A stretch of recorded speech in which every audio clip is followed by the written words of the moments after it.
زنا جو ہے اس کے لیے حضور نے جو کچھ فرمایا وہ سن لیجئے. عن ابن عباس قال ما رأيت شيئا اشبه باللمم مما قال ابو هريرة عن النبي صلی اللہ علیہ وسلم. حضور کی حدیث ہے ان اللہ كتب على ابن آدم حظه من الزنا ادرک ذلك لا محال. اللہ تعالیٰ نے ہر انسان کا زنا میں ایک حصہ لکھ دیا ہے جو اس کو پہنچ کر رہے گا. فزنا العین النظر، آنکھوں کا زنا ہے نامحرم عورت کو دیکھنا، یہ بھی زنا ہے. اگر زنا کو روکنا ہے تو یہاں پر بھی قدغن لگے گی. ایک جگہ آیا ہے حدیث میں النظر سہم، یہ تیر ہے. یہ نظر جو ہے نگاہوں کے تیر، یہ تو آپ شاعری کے اندر بھی اور گانوں کے اندر بھی نگاہوں کے تیر سنتے ہیں کہ نہیں سنتے؟ النظر سہم، یہ تیر ہے.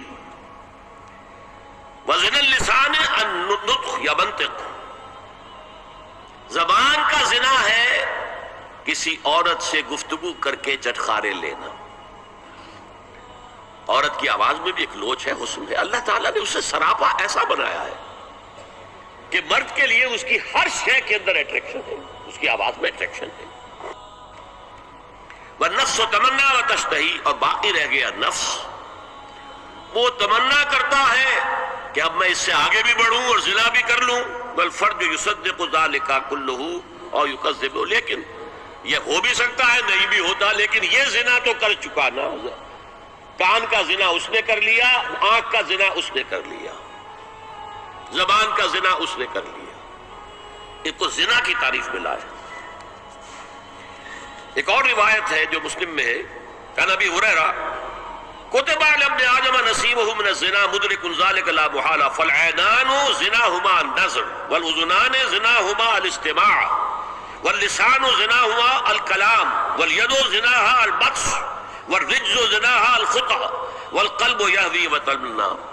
یہ زبان کا بھی زنا ہو رہا ہے، کان کا بھی زنا ہو رہا ہے، ہاتھ کا بھی ہو رہا ہے. کہیں لمس کیا ہے عورت کے جسم کو، ہاتھ ملایا ہے اس سے، اور چل کر کہیں جا رہا ہے دیکھنے کے لیے، یہ پاؤں کا زنا ہو رہا ہے. یہ ہے زنا کی شکلیں جو محمد الرسول اللہ صلی اللہ علیہ وسلم نے بیان کی. تو زنا کا روک تھام، زنا کی جو ہمارے معاشرتی اہداف کے اندر بہت اہم ہے، بہت اہم ہے، بہت ہے، ورنہ معاشرہ ٹوٹ پھوٹ کا شکار ہو جائے گا. میاں بیوی میں اعتماد نہیں ہے، بے اعتمادی کی فضا میں اولاد جو پلے گی اس کی منفی نفسیات ہوں گی، کبھی مثبت نفسیات نہیں ہو سکتی. والدین میں محبت ہے، آپس میں اعتماد ہے، ایک دوسرے پر اعتماد ہے، ایک دوسرے کا لحاظ ہے، ایک دوسرے کی دلجوئی ہے، ایک دوسرے کی مدد ہے. یہ ساری چیزیں جو ہے وہ ایک فضا پیدا کرتی ہے گھر کے اندر. وہ ایک نارمل، ایک صحت مند فضا جس میں کہ نئی نسل پروان چڑھے گی تو وہ ایک پازیٹیو اور مثبت نفسیات لے کر پیدا ہو. اچھا، اور دیکھیے اس میں کیا کیا کچھ حضور کی طرف سے آئے ہیں. حضرت جابر ابن عبداللہ فرماتے ہیں من کان یؤمن باللہ والیوم الآخر فلا یخلون بامرأۃ لیس معها ذو محرم فإن ثالثہما الشیطان. رواہ احمد. دیکھو، جو شخص بھی اللہ پر اور یوم آخر پر ایمان رکھتا ہو وہ کبھی کسی اجنبی عورت کے ساتھ خلوت میں نہ رہے، ملاقات نہ کرے جس کے ساتھ کہ اس کا کوئی محرم شامل نہ ہو. کوئی عورت آئی ہے آپ سے مسئلہ پوچھنے کے لیے، اس کا باپ، اس کا بیٹا، اس کا بھائی، اس کا شوہر ساتھ ہونا چاہیے، اکیلے نہیں. اس لیے کہ ثالثہما الشیطان. جہاں یہ ایک مرد اور ایک عورت جو ایک دوسرے کے لیے نامحرم ہے، جب ملیں گے تیسرا وہاں شیطان موجود ہوگا.